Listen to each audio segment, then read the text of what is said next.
yaitu adalah penyedia keamanan. Maka kalau seorang ayah tidak mampu memberikan rasa aman kepada anak perempuan akan cari ini di luar. Ketika bapak tidak bisa menghadirkan telinga untuk mendengar, anak akan mencari telinga di luar. Maka kenapa ada orang pacaran, ini dulu guruku yang ngomong, dosen, dia bilang gini, orang yang berpacaran itu adalah tanda bahwa di dalam jiwanya ada bagian yang gak lengkap. Makanya dia butuh dapat itu dari orang lain untuk dilengkapi. Kira-kira kalau dari Kak Putri dan Kak Zakia melihat fenomena tuntutan sosial dari keluarga terhadap perempuan yang justru menambah luka dan tekanan. Kebanyakan lah, kalau kita bilang kebanyakan dari keluarga, apa responnya? Dari siapa duluan? Silakanlah. Yang cepat ini jawab. Kalau tuntutan ya, tuntutan keluarga misalnya, memang itulah nggak semua keluarga bisa menjadi ruang aman sebenarnya. Gitu ya. Tapi bagaimana kita menghadapi tuntutan itu adalah ketika kita punya self esteem yang cukup baik gitu, bahwa kayak baru-baru ini ada aku terapi salah satu klien ya.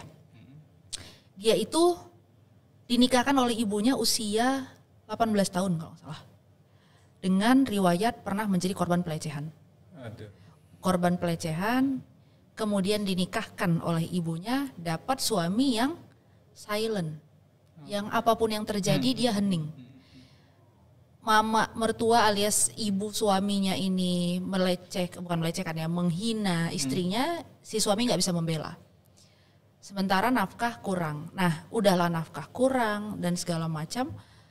Ibu kandung dari si perempuan ini malah bilang, sekali-kali kasih duit lah buat nenekmu gitu. Di posisi di mana perempuan ini tidak bekerja setelah menikah karena tidak diizinkan suami.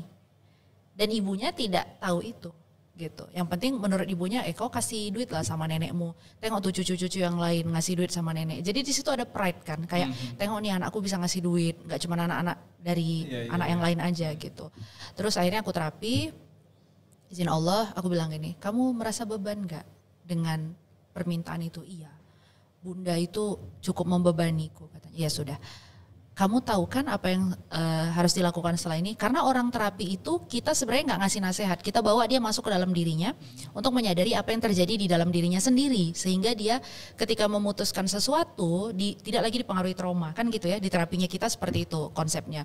Jadi setelah selesai terapi dia bilang, oh ya udah, aku pelan-pelan akan belajar bicara dengan bunda bahwa aku belum mampu untuk melakukan itu, kecuali kalau aku bekerja atau misalnya aku dapat rezeki lebih dari tempat lain. Nah itu, belajar berani menyampaikan apa yang kamu rasakan. Jangan segan-seganan gitu. Dan kalaupun kamu beda pendapat dengan orang tua, bukan berarti kamu anak durhaka. Kan banyak kayak gitu sekarang. Ya. Kau kalau gak dengar mama, kau anak durhaka. Kau kalau gak dengar bapak, kau anak durhaka. Pengen kali rasanya aku jawab gitu, Pak, Bu, bapak sama ibu durhaka duluan loh sama anak di depan Tuhan gitu ya. Karena tidak memberikan hak pendidikan yang baik gitu. Nah jadi tuntutan dalam keluarga itu sebenarnya bisa disikapi kalau kita punya nilai diri yang cukup kuat, value yang cukup kuat, sehingga keberadaan atau posisi kita di tengah keluarga itu punya power. Nah sepanjang kita nggak punya power, tuntutan itu akan terus memberikan luka-luka baru karena kita nggak punya harga. Ibaratnya kitanya udah rendah, dapat lagi tekanan-tekanan dari keluarga, ya makin rendah, nggak bisa bangkit kan, nggak bisa power gitu. Baik, Kak Zakia mungkin bisa nambahin? Kalau kita sih kita harus punya benteng diri ya, boundaries lah. Benteng diri. Salah satunya dengan kalau kita memang punya ada luka pengasuhan dan luka luka batin, itu sebaiknya disembuhkan. Dengan menyembuhkan luka batin, kita punya benteng terhadap diri kita sendiri. Untuk di kasusnya di keluarga gitu kan, kalau kita sudah punya benteng gitu, ada juga orang yang sudah, kalau di saya ya sudah punya benteng, insya Allah mudah-mudahan. Tapi terkadang ada kayak godaan tekanan itu kayak pengen membenahi, pengen meluruskan. Kita tahu nih yang benar seperti ini, tapi orang di sekitar kita itu ternyata begini-begini gitu. Ada dorongan kekuatan. Jadi tuntutannya itu lebih kepada, kalau saya lebih dari diri sendiri ya. Tuntutannya di dalam kehidupan ini di berumah tangga atau secara keluarga gitu, ingin membenahi lingkungan sekitar, ingin membenahi orang-orang memang kayak keluarga gitu kan. Tekanannya itu saya ingin membenahi tapi nggak bisa gitu. Itu jadi kayak tekanan batin bahwa kau kok nggak bisa ya memperbaiki keluargamu, kok nggak bisa memperbaiki lingkungan di sekitarmu gitu. Jadi kayak tekanannya itu ketika kita sudah tahu, kita sudah punya benteng diri, nah tekanannya itu bahkan justru dari dalam diri bahwa dorongan kita, aku ingin merubah sesuatu, aku ingin membentuk pola yang baru, tapi itu akan bertolak belakang dengan lingkungan sekitar. Karena cakupannya lebih luas lagi ya. Iya, gitu. Jadi apa ya, tekanannya itu bahwa tekanan itu akan selalu ada, baik dari luar atau dari dalam. Kalau yang dari dalam, kalau saya ingin bagaimana saya itu, prinsip saya itu saya kenalkan ke orang, memang agak ekstrim gitu kan. Karena ini jadi penyakit sendiri juga namanya. Nah, jadi ibaratkan gini, saya udah punya benteng diri ini dari orang gitu, tapi saya ini ingin kayak perang lagi gitu, perang lagi bahwa ingin membenahi bahwa itu nggak benar gitu. Naluri dakwah nanti ceritanya. Itu kayaknya naluri pemberontak kayaknya gitu kan. Pengislah bahasa. Nah, jadi saya pengen ini agak bener nih, saya ini gitu kan, bahwa saya sekarang dia nggak mau gitu, ya aku maju, apapun kata dia aku maju gitu. Jadi ketika kita sudah, yang penting yang pertama kita sembuhkan dulu, kemudian dari sembuh kita punya benteng diri. Nah ketika ada tekanan apapun itu dari luar, jadi kita tahu menyikapinya bahwa kita tuh harus bersikap seperti apa. Walaupun terkadang tekanan itu nggak akan pernah berhenti sih. Baik. Berat kali kayaknya hidup itu ya. Tengok aja napas ya Bang kalau udah itu berat. Ya karena memang perkaranya butuh persiapan, butuh penerimaan terhadap segala sesuatu, baru kemudian bisa menangkal atau justru memperbaiki hal-hal di luar kehidupan kita kan. Yang masih dalam circle itu juga kan. Tapi yang penting dia mau sih Bang, mau berubah, mau sembuh. Ini masih kehidupan yang kategorinya sesuatu yang nggak nampak kan, artinya tidak seperti ketika orang bercerita tentang kesulitan ekonomi kemudian dia cari solusi untuk perbaikan ekonomi itu. Ini kan di luar itu kan. Nah, ini makanya saya bilang untuk generasi-generasi yang kekinian ini agak kompleks sekali permasalahan itu ya. Iya, karena untuk hal-hal sepele kadang mereka tuh kayak overreact. Gitu kan, kayak kalau kita dulu apaan sih? Oh berarti itu gitu ya, kan. mereka yang merespon itu akhirnya membuat ini jadi masalah yang lebih besar dari Nah iya, makanya kita butuh benteng diri tuh supaya kita juga nggak mudah untuk terpengaruh gitu Bang. Karena kan sekarang stimulus beda sama kita dulu. Kita stimulus paling dulu dari keluarga, dari kawan, dari TV. Nah sekarang sosmed segala sampah-sampah stimulus kan.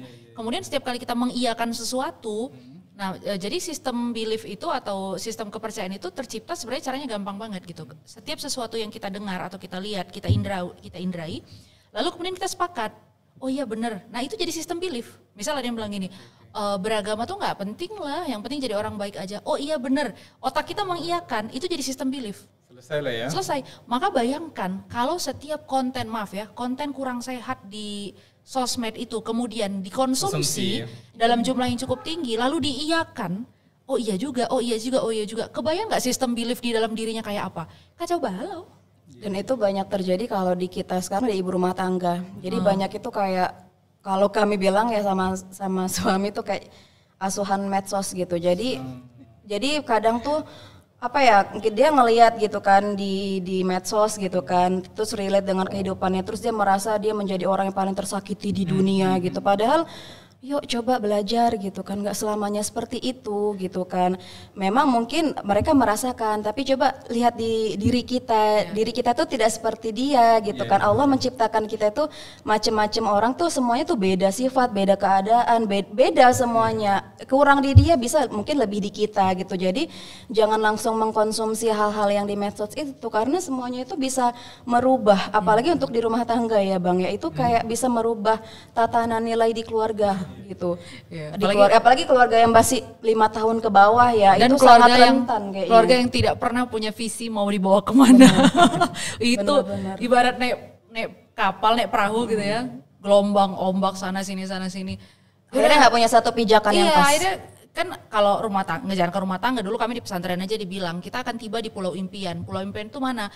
Khatam dengan husnul khotimah dalam keadaan baik di kelas 6. Kami dikasih tahu itu yang disebut dengan berlayar di pulau gitu. Nah sekarang orang berumah tangga kan nggak punya pulau, nggak tahu dimulai dari mana, berakhir di mana kan nggak tahu gitu. Akhirnya rumah tangga ya jalan apa adanya. Ketika rumah tangga jalan apa, medsos ya kan, jadi mereng ke kanan, mereng ke kiri gitu. Mereng kanan dia ke kanan, mereng ke kiri dia ke kiri. Orang di medsos tenggelam dia tenggelam gitu. Gak pandai berenang pula, subhanallah. Baik, oke. Kira-kira apa indikator awal bahwa seorang sedang menyimpan luka yang belum selesai? Ini penampakan aja nih secara garis besar. Dari mana? Dari pengalaman kita. Boleh dari pengalaman. Dia lebih, kalau jumlah lebih banyak aku, tapi energi terapi lebih banyak dia. Silakan. Dia kuat soalnya. Kalau aku ya dari mana indikator kita bisa lihat orang itu trauma? Yang pertama bisa kita lihat ketika kita sedang membahas satu tema. Dia mudah ke-trigger nggak? Ya. Ikutan gampang, lihat aja matanya berkaca-kaca nggak? Iya. Iya. Itu matanya berkaca-kaca, mudah ke-trigger, bisa berkaca-kaca, bisa dia langsung kabur, Iya. langsung Nggak dia mengalihkan ke yang lain gitu. Itu yang pertama. Yang kedua dari sikap dia, gitu kan. Sikap dia itu kadang kita bisa lihat bahwa ketika ada masalah, ada yang dia tuh nggak tahu dia mau ngambil sikap apa, gitu kan. Jadi aku nggak tahu gitu, karena kadang trauma seseorang itu bisa sampai merubah sifat diri. Oke. Trauma kita itu bisa merubah. Jadi indikatornya dilihat bahwa yang pertama tadi ketika kita ada membahas satu tema dia mudah ke-trigger atau tidak. Yang kedua kalau dari saya dia pembawaannya kalau saya dari raut wajah sih ya Bang ya, saya ngelihat gitu ya. Saya juga nggak tahu dari mana bisa ngelihatnya gitu Coba lihat kan. saya dulu. Sebentar kita terawang ya. Tapi ya alhamdulillah gitu ya. Saya ngerasa setelah rilis dari emosi-emosi sampah itu gitu kan. Jadi saya mudah ngeliat, ini orang lagi ada masalah nih. Coba tanya dari cara jalannya gitu. Kita tuh mudah kayak jadi sama suami itu langsung dia jalannya tuh nggak kayak biasa gitu. Kalau indikator saya gitu ya bisa berbeda dengan yang lain gitu. Tapi kalau saya sih lebih banyak di situ. Gitu. Oke. Tadi nggak ketahuan dari ketawanya yang terlalu gede. Bisa, itu bisa. kayak apa ya? Kalau kayak langsung kayak tek gitu, ini ada something nih gitu. Kayak kita kemarin ada buka seminar ya Put. Iya. Ada ketawanya yang hahaha, tiba-tiba di akhir sesi dia yang paling nangis. Paling Bombay ya. Bukan gitu. lagi bombay, bom meledak kan. Sampai banting-banting meja. Gitu sampai dorong. Kita nggak expect waktu itu di salah satu tempat aku datang sebagai pemateri, Zakia sharing partner, tapi dia ya bisa dibilang ngasih energi terapi juga. Kita berdua nggak menyiapkan mental untuk terapi, walaupun udah tahu pasti bakal ada yang pecah, karena kan ini udah di-trigger, udah dibuka gitu kan. Bener, abis acara itu 4 orang ya pada saat itu ya, 2 perempuan, 2 laki-laki. Laki-laki bahkan gitu tiba-tiba mukul-mukul dada gitu. Oh ya udah ini udah pegang. Terus yang perempuan tadinya mau langsung pulang, nggak boleh pulang, nggak boleh.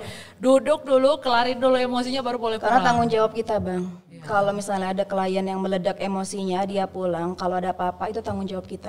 Lukanya kan udah lagi kebuka. Lukanya lagi kebuka dan kewajiban kita untuk menutupnya kembali. Istilah kami itu buka tutup gitu. Jadi terapi itu kan dibuka dulu lukanya kan, dibuka biar ketahuan yang mana yang luka gitu. Ibaratnya ronsen, makanya aku bilang kalau ada apa-apa tuh terapi aja dulu biar tahu ronsennya itu di dalam tuh ada apa sih gitu. Kami juga capek nebak-nebak. Mungkin kau ini aduh capek kali aku nebak-nebak. Udah kau masuk ke diri kau sendiri, kau tengok tuh ada apa di dalam gitu kan. Karena kita kan dalam sesi terapi itu kita jujur sama diri sendiri gitu. Kayak ada salah satu pengalamanku ya di salah satu klienku yang relate kayak gini juga. Jadi dia ini apa namanya okte lah ya. Okte ya, pakai gitu ya. Jilbabnya gede gitu kan, terus pas datang assalamualaikum, oke, kataku gitu kan. Tapi memang datang mau terapi, abis itu ya udah aku terapi aja langsung. Dia masalahnya divorce, perpisahan dengan pasangan di pernikahan tahun kesekian dan ya bla bla bla. Memang relate sama orang tua pastilah ya, luka pengasuhan juga. Nah terus begitu selesai terapi, yang tadinya datang assalamualaikum, iya gitu ya, okte banget gitu. Selesai terapi tiba-tiba dia ngomongnya, iya gitu, melek-melek. Kenapa nih? By the way itu pengalamanku loh Put. Oh ya.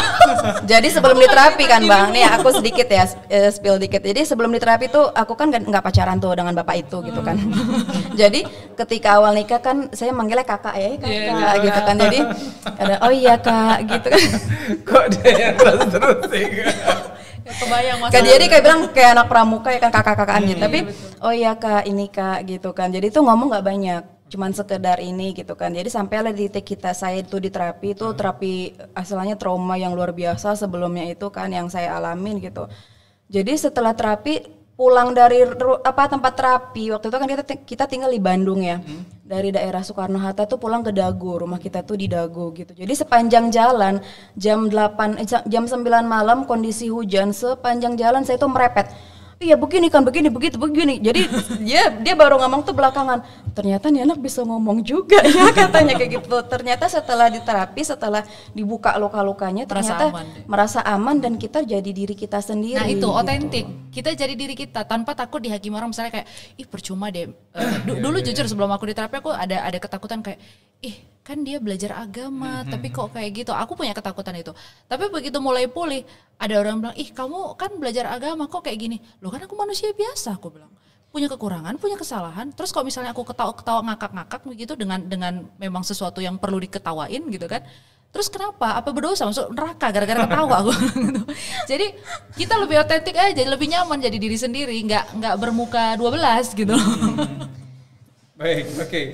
Aku lanjut ke pertanyaan berikutnya nih. Kira-kira apa sih bedanya antara coping dan benar-benar pulih dari konteks trauma bagi seorang? Coping mechanism ya? Muncul lagi. Mau siapa nih? Aku sih dulu. Boleh monggo.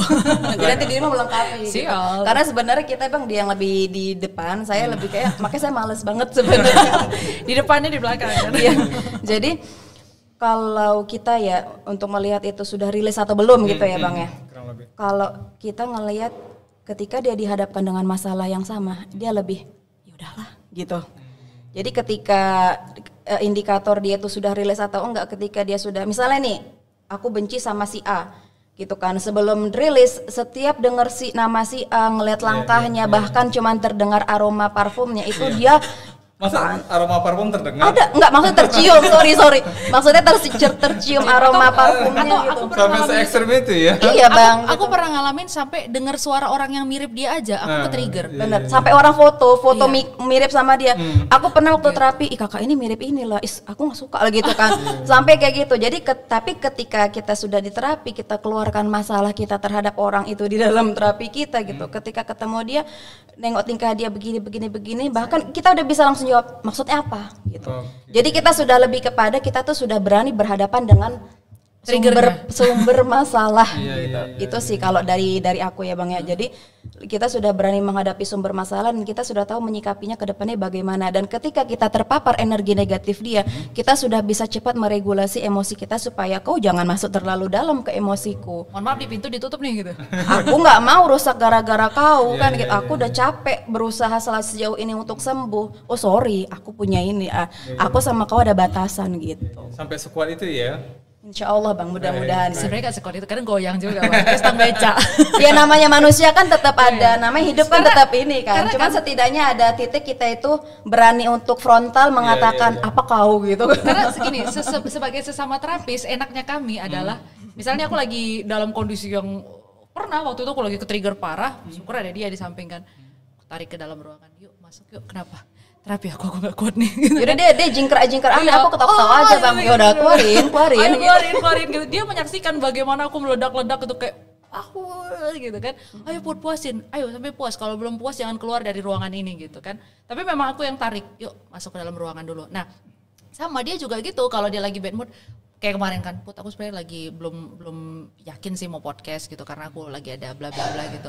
Aku tinggal bilang gini, ya udah ntar aku dengerin ya gitu. Karena kita udah sama-sama ngerti nih kalau orang dalam state negatif apa yang harus dilakukan, apa yang perlu dilakukan. Jadi lucu aja gitu, misalnya salah satu dari kami, kalau ini kan dua-dua lagi waras, alhamdulillah.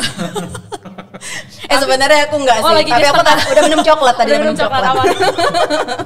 Jadi kadang kayak gini kan, dia kemarin bilang aku setengah waras nih katanya. Aku nggak bisa terapi orang dulu ya. Oh ya udah, kalau misalnya ada pasien dia diarahin ke aku. Tapi kalau akunya yang bilang aku lagi nggak bisa terapi orang ya, aku arahin ke dia gitu. Jadi alhamdulillahnya partnership kita cukup baik sejauh ini gitu ya, dan itu pun memudahkan ketika kondisi kita masing-masing kurang baik. Aku kalau kondisiku not good, ya udah aku tumpahin ke dia gitu, bahkan dia tuh pernah ngedenger aku marah buat aku maaf ya, aku sebenarnya udah ngantuk tapi udahlah Put keluarin aja mau apa gitu kan, karena by phone aku tuh gitu kan. Iya, tapi udah sambil denger iya gitu kan kita. Nah di situ aku nggak marah walaupun dia bilang dia ngantuk. Kan ada orang gini, kok kamu ngantuk, kamu nggak menghargain aku ya gitu. Aku nggak, karena aku tahu aku sedang marah dan hanya perlu mengeluarkan itu, dan dia pun tahu aku hanya bahwa Putri ini butuh waktu untuk mengeluarkan sampahnya itu gitu. Nah setelah itu kami ketemu ya udah nggak dibahas lagi. Udah lewat aja, bahkan dengan terhadap si trigger masalah itu ya udah santai. Nah itu bedanya coping mechanism sama pulih. Coping itu at that time directly dia gitu. Mudah ke-trigger lagi. Ya nanti dia akan ter-trigger lagi, karena coping hanya bertahan doang kan, mempertahankan diri gitu. Sementara pulih itu ketemu berulang kali dengan triggernya pun udah santai karena udah lepas semua gitu. Baik. Oke, dalam konsep Islam sendiri sebenarnya memahami sebuah fitrah bagi perempuan itu seperti apa sebenarnya? Sweet nih kita. Fitrah. Fitrah perempuan Fitrah itu dulu. kalau saya kebetulan sudah menikah ya. Ya, itu nggak kebetulan loh. Anda kan Oh iya bukan Pilihan kebetulan. juga, pilihan. kebetulan sudah menikah kan nggak lagi Kebetulan dulu. secara sadar Ya. gitu. Iya.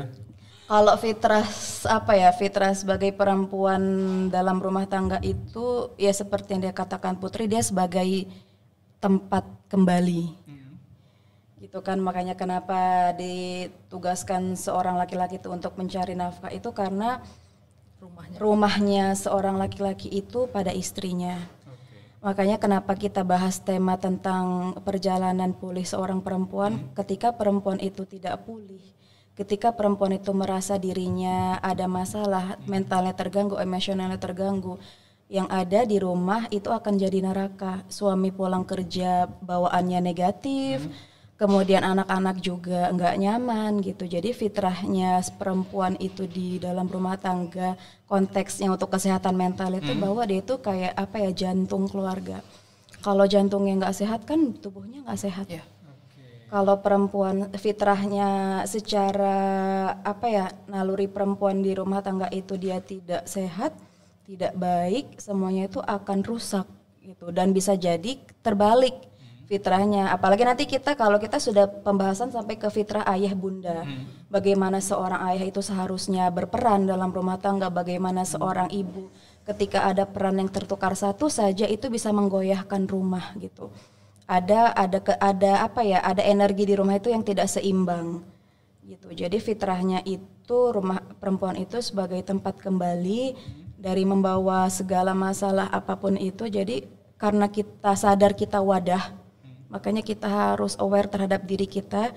Kalau memang kita bermasalah, yuk kita sembuh gitu. Supaya ketika kita sembuh, fitrah kita itu kita sadar, oke, gitu. Misalnya gini, si perempuan ini punya semangat untuk mencari nafkah, misalnya kebutuhan ekonomi ya Bang ya. Misalnya dia merasa kurang dari suaminya gitu kan. Kalau fitrah secara perempuan kan ya, aku mau gini gitu. Kalau misalnya dia punya dorongan seperti itu tidak salah gitu kan. Tapi ketika kita kembali ke fitrah, yang ada pasti perempuannya ini malah lebih banyak memberikan porsi ke laki-laki supaya harga diri suami fitrah peran sebagai ayahnya itu lebih tinggi. Jadi peran untuk mencari nafkah itu lebih banyak diarahkan ke suami. Nah, jadi caranya tuh itu dia, ketika kita butuh mencari itu, tinggal kita memanage diri kita sadar bahwa tugas kita itu sebagai ibu rumah tangga di rumah menjaga sarang ya. Kalau burung itu kan menjaga sarang di rumah, yang jantan mencari makan kemudian kembali ke sarang gitu. Kita harus kuncinya satu, paham diri, mau sembuh dan mau belajar. Setelah kita sudah paham diri kita, keluarga kita, suami kita, nanti insya Allah suami kita itu akan naik sendiri harga dirinya, kewamahnya gitu, dia akan balik sendiri gitu. Tapi mungkin nggak sih itu dimiliki oleh kebanyakan perempuan saat ini? Atau apa yang dilakukan Humanic Project untuk kemudian membangun kesadaran atau awareness itu di tengah-tengah saat ini yang bisa dibilang para ibu-ibu mungkin di rumah sana yang tadi mengarungi kehidupan rumah tangga ini ya cuma anyut aja, mengalir saja tanpa ada konsep ataupun proyeksi ke depan tentang rumah tangga seperti apa. Karena inilah awal ya, kalau kita melihat dari akhir cerita kita termasuk kita membahas tentang anak dan lain sebagainya, itu kan sebetulnya efek saja karena rumah utamanya tidak dijaga sebagaimana yang harusnya menjadi pondasi awal lah agar kemudian semua orang bisa terselamatkan di pondasi dasar yang tadi. Kalau di Humanic Project ya kita menjalankan yang pertama awareness terhadap diri terutama perempuan. Kita ngajak perempuan. Memang saya awal mengikuti dep terapis ini gitu. Memang niatnya tuh pengen membantu para ibu rumah tangga yang menghadapi segala dinamika kesetresan stres gitu kan di rumah dimanapun itu. Nah, jadi setelah dia rilis, setelah dia sembuh, kita ajak untuk belajar. Makanya kita juga ada kelas ya. Insya Allah kita ada seminar gitu kan, ada seminar khusus perempuan. Nanti kita next targetnya kita bagi per jenjang, ada untuk anak-anak remaja, kemudian dewasa sebelum nikah, ada yang sudah menikah. Jadi nanti itu kita ya nggak cuman kita sih, nanti kita akan jalin kerjasama dengan memang tim-tim yang lain gitu ya, memang kompeten di bidangnya gitu. Jadi langkah kita sekarang memang itu agak rentan ya Bang ya, karena perempuan sekarang itu tadi konsumsi medsos, kemudian tekanan rumah tangga, jadi membuat dirinya itu hilang jati diri. Jadi kita mengajak untuk perempuan ini sehat, aware terhadap diri sendiri, dia siap menjadi rumah untuk keluarganya. Setelah itu si perempuan itu harus belajar. Karena animonya gimana sih? Animonya gimana sekarang? Ibu rumah tangga katakan. Alhamdulillah sekarang udah mulai ini ya, Iya, banyak. Sudah mulai tertarik gitu karena tertarik awalnya tuh kalau ada iming-iming kesehatan mental, Bang. Iya, karena mereka kan butuh. Kan kalau aku triggernya gini, aku tadi malam baru ketemu sama salah satu forum perempuan-perempuan ya. Oke, menarik nih. Bukan personal ya. Ya, bukan personal tapi perwakilan lembaga gitu kan ya. Terus aku lempar lah ini opininya, wacananya. Sampai ada yang setelah pulang nelpon aku. Kayaknya aku harus ketemu kamu deh, aku mau cerita. Oh ya boleh, monggo. Gitu kan. Iya, jadi karena memang mereka punya awareness, bahkan yang mereka tanya adalah kalian ngajarin kayak ginian nggak gitu. Oh iya, kita akan buka kelas karena kan kesadaran itu akan semakin tumbuh ketika sering diberikan informasi ya, yang kemudian terpapar informasi yang kemudian kita harapkan menjadi ilmu, karena di dalam konsep Islam sendiri budaya ilmu itu beda. Informasi, data, ilmu itu 3 hal yang berbeda gitu. Tidak semua informasi menjadi ilmu gitu, tapi ilmu sudah pasti awalnya informasi. Jadi kita Humanik insya Allah akan buka kelas series lagi disiapkan. Salah satunya kelas kesehatan mental. Di sisi lain nanti ada kajian-kajian lain juga. Tim Humanik sendiri alhamdulillah terus bertambah. Cuman kalau mau direkrut ya kita lihat dulu. Enggak. Maksudnya sejauh ini kita harus diterapi dulu. Terapi dulu iya. Jadi syarat masuk tim Humanik itu terapi dulu. Jadi biar frekuensinya nyambung gitu, Bang. Gitu. Karena memang gitu, Bang. Setelah kami berada di dalam, kami melihat itu gitu, bahwa perlu nih untuk mengetahui kondisi psikologis masing-masing tim kami, sehingga ketika misalnya saat bekerja kita paham apa yang dia sukai, apa yang dia tidak suka, mana batasan kerja dia, kesanggupan dia sampai mana, itu kita bisa paham. Jadi nggak lagi kau gitu aja kok nggak bisa, aku udah capek kali, nggak gitu. Kita tinggal tanya, kamu lagi nggak bisa ya? Iya, oh ya udah, kapan bisanya yuk gitu. Baik, oke. Sebetulnya itu panjang ya, gede pembahasan kita besar, dan saya berpikir tentang begitu banyaknya masalah yang dihadapi oleh manusia terkait dengan hal-hal kehidupannya, terkhusus juga di mana sebuah tempat pulang tadi apakah memang menjadi sebuah tempat yang nyaman bagi semua orang dan orang-orang yang di dalamnya kan begitu. Oke, kalau dari keseringan menterapi orang nih sekarang, pertanyaan kita, jenis luka seperti apa sih yang kebanyakan dijumpai sama kliennya? Yang paling sering? Yang paling sering? Kalau 100% ya pasti luka pengasuhan. Pasti luka pengasuhan itu hampir tidak ada, bisa dibilang nggak ada deh. Nggak ada case yang nggak ada hubungannya sama orang tua. Nggak ada. Semuanya itu berasal dari orang tua. Kita bukan menyalahkan orang tua, tidak. Kita tidak menyalahkan. Tapi menyadari bahwa ada luka kita yang berasal dari mereka. Tinggal bagaimana cara berdamai dengan itu gitu. Dan itu maaf ya Bang, sadis-sadis loh. Maksudnya aku kan keluargaku cukup keras ya pendidikannya ya. Jadi aku pikir aku tuh udah yang militer. Makan aja nggak boleh goyang kaki, kita duduk rapi gitu kan ya. Aku pikir pendidikanku udah cukup keras gitu, cukup tegas. Ternyata, nah kenapa aku makin senang terapi orang adalah kita makin punya kearifan dalam menilai kehidupan orang. Oke, di kitanya ya sebagai terapis ya. Sebagai terapis. Dan ketika mereka rilis, kami juga ikutan rilis. Jadi kami ini udah jarang terapi mandiri. Aku pribadi jujur aku udah jarang terapi diriku sendiri. Kenapa? Karena setiap kali aku ngelihat orang itu diterapi dan dia rilis, aku ikutan happy. Gitu. Jadi ketika mereka diterapi, kita rilis juga. Akhirnya kita ngelihat sebuah kebijaksanaan bahwa hidup itu nggak bisa pakai kacamata kita sendiri. Karena kan kita gini, maaf banget. Ih, kok bisa sih diperkosa? Pasti karena dia pakai baju yang ketat, bajunya pendek. Itulah salah siapa, nggak nutup aurat. Stop, nggak bisa kayak gitu cara pandangnya. Oke, ada loh yang kuterapi mengalami pelecehan dalam keadaan pakai pakaian lengkap, menutup aurat, ya. Ada yang bahkan bercadar, gitu. Apa bisa dijamin? Enggak, karena ada banyak faktor. Jadi begitu kita melihat dari sudut pandang orang lain, di situ kita merasa bahwa kita bisa menilai kehidupan orang lebih bijaksana dan tidak menuntut melakukan sesuatu.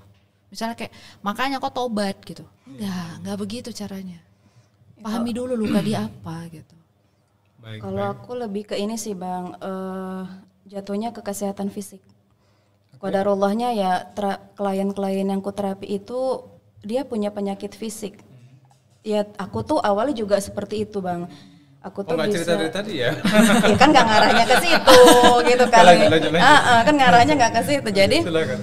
jadi tuh kalau aku lebih banyak itu nggak tahu ya qadarullahnya itu menghadapi klien yang punya penyakit fisik setelah diterapi alhamdulillah. Yang terakhir banget itu aku terapi dia udah nggak haid beberapa bulan. Itu case aku juga dulu awal-awalnya kenapa aku nggak lancar gitu. Jadi dia tuh udah nggak haid aku lupa berapa bulannya gitu kan. Jadi dan padahal umurnya masih usia produktif ya? Seusia sedengan kita gitu kan. Tapi belum nikah gitu kan. Jadi ya aku ketika menerapi orang nggak ada ekspektasi gimana sih Bang. Istilahnya aku bantu niat ini udah aku terapi. Alhamdulillahnya begitu diterapi beliau maaf ya Bang dia BAB-nya mencret. Maaf gitu. Kemudian 3 hari kemudian aku dapat kabar dia haid. Gitu ya. Alhamdulillah dan aku tuh ngerasa disitulah titik aku ngerasa senang jadi terapis.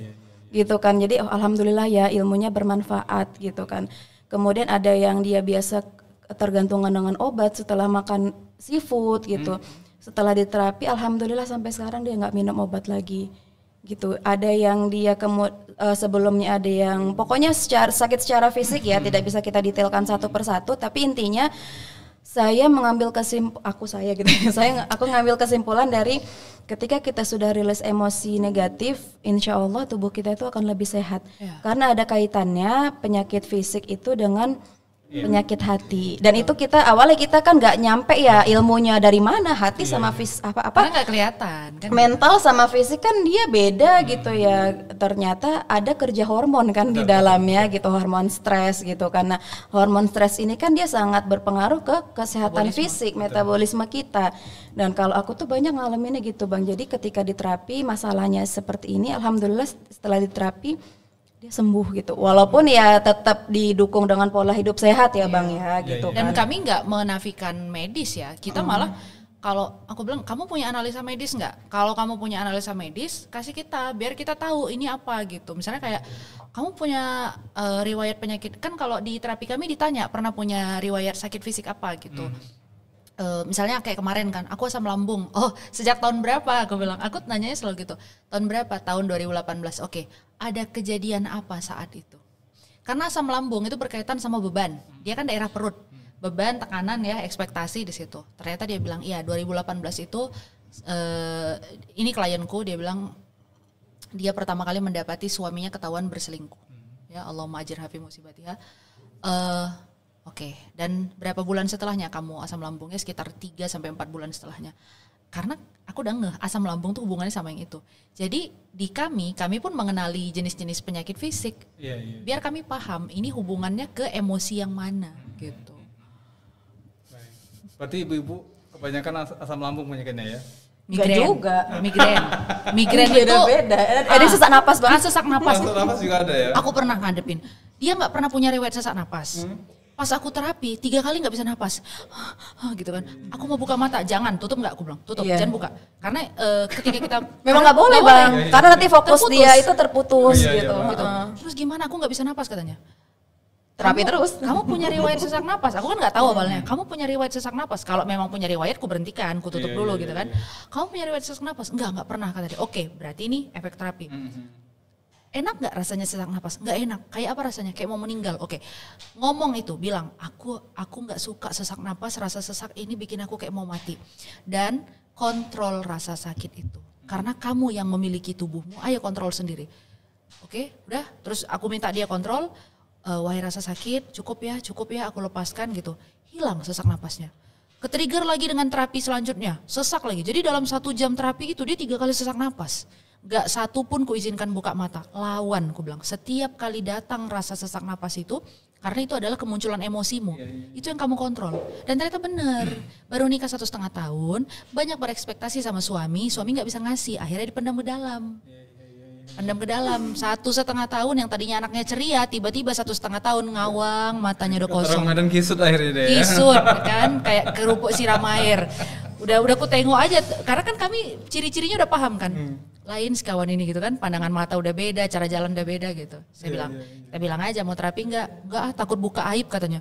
Siapa pula mau denger aib kawan, enggak mau kok. Baik, oke kita persingkat aja perjumpaan kita pada hari ini. Oke, saya pengen mungkin buka wacana terkait dengan informasi yang beredar di media sosial itu terkait dengan yang terbaru itu adalah puluhan ya ibu-ibu di daerah Blitar kalau saya nggak salah Jawa Timur yang setelah pengangkatan mereka sebagai P3K ya kan kemudian menggugat ramai-ramai menggugat suaminya untuk bercerai. Bahkan ada salah satu kisah miris yang kita baca itu ternyata suaminya itu adalah seorang buruh bangunan. Seorang buruh bangunan yang saat dia masih kuliah, ya biaya dari buruh bangunan itu juga yang dikumpul-kumpulin untuk bayar kuliahnya sampai selesai wisuda segala macam dan akhirnya dia keterima sebagai ASN di Jawa Timur. Miris sih memang ceritanya gitu kan. Tapi yang ingin kita tanyakan apakah sikap para ibu-ibu ini adalah bentuk dari ungkapan luka batinnya di masa lalu karena ngerasa mungkin terhina, nggak mendapatkan pasangan yang ideal, ekspektasi akhirnya kemudian dia putuskan ketika dia dapat itu dia pisah. Ini baru tadi malam loh kejadiannya. Aku main ke salah satu usahanya temen gitu ya. Tapi temanku ini yang pemilik usaha ini bukan temanku, temannya temanku gitu. Ngobrol lah. Terus awalnya kan aku sambil cerita juga tentang terapi mental kami kan gitu karena kita mau kerja sama bla bla bla.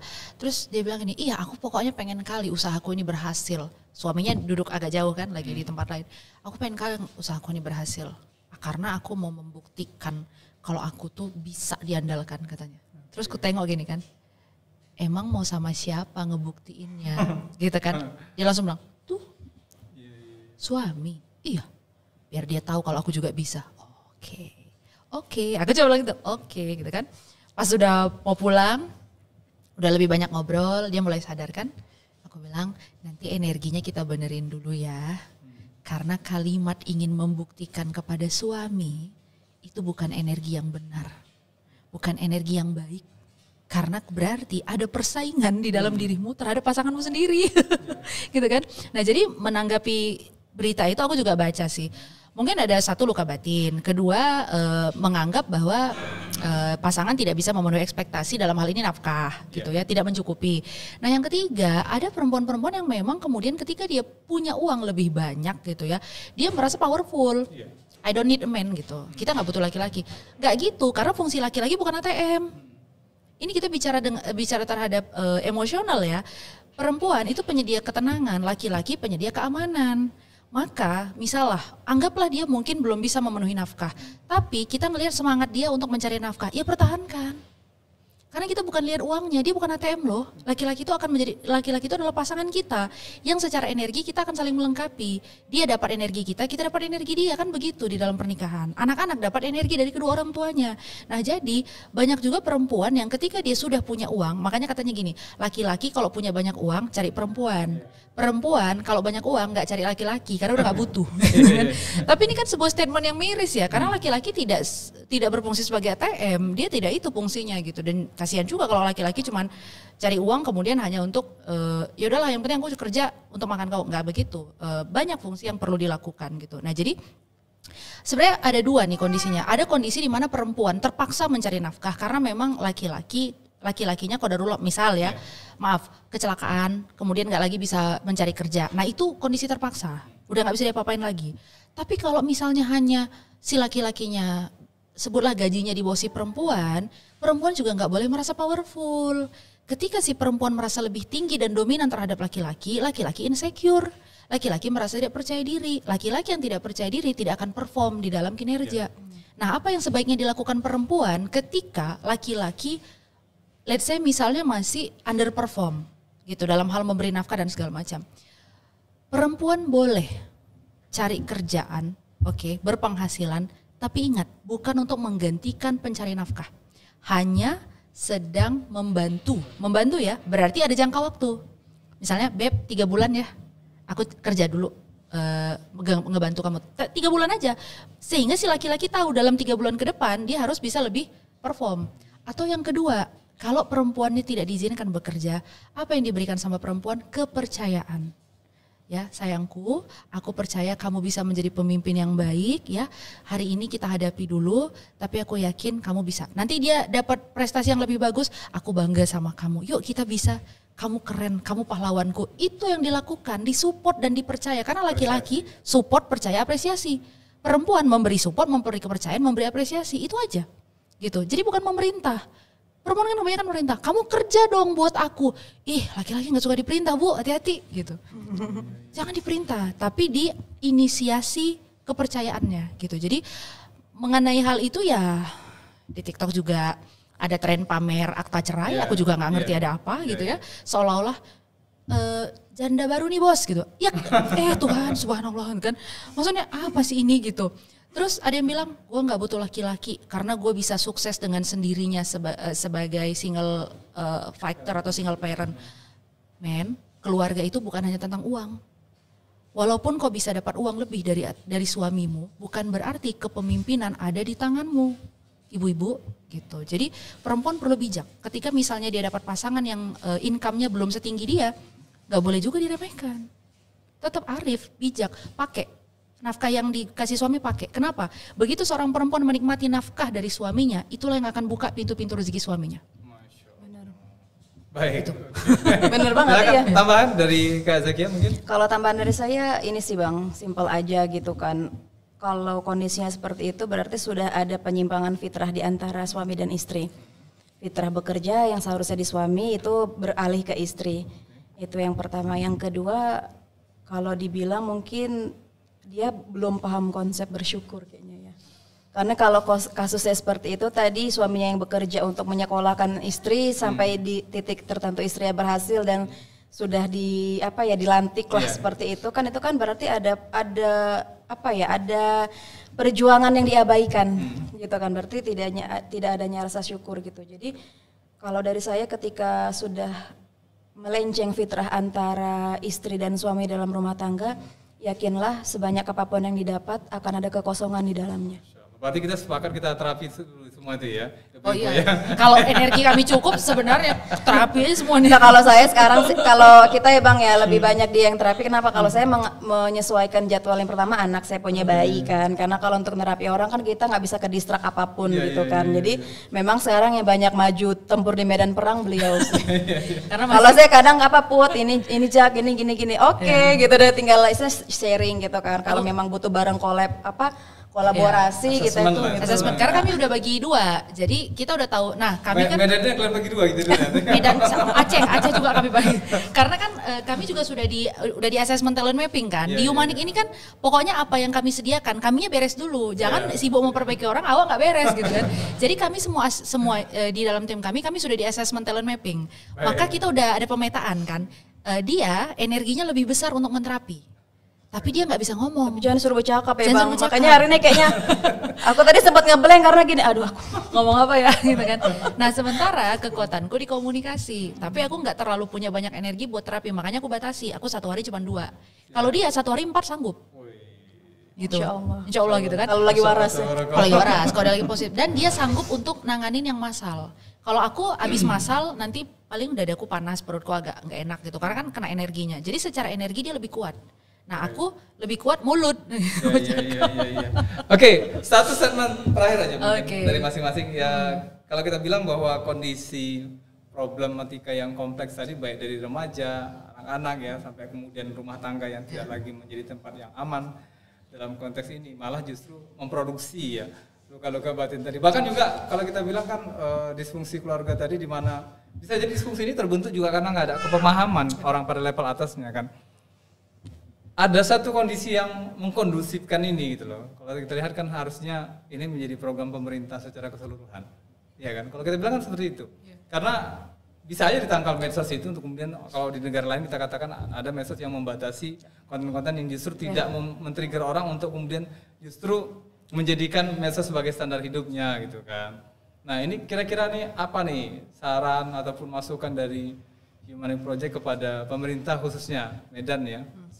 Sumatera Utara lah yang mungkin Humanik punya kontribusi terhadap perkara itu dalam konteks perbaikan ya, kemudian untuk rilis emosi dan lain sebagainya dari media-media yang dipunya, kemudian juga dari interaksi-interaksi yang dibangun ya, baik itu di lingkungan sekolah, lingkungan ibu-ibu pengajian katakan, atau kelompok-kelompok komunitas perempuan yang memang membutuhkan itu saat ini gitu kan, karena dari mereka lah outputnya nanti berakhir pada kondisi yang seperti apa gitu loh. Nah, kita minta dari masing-masing kasih saran dulu, advice dulu kepada pemerintah khususnya Kota Medan. Bapak pemerintah yang terhormat, Assalamualaikum.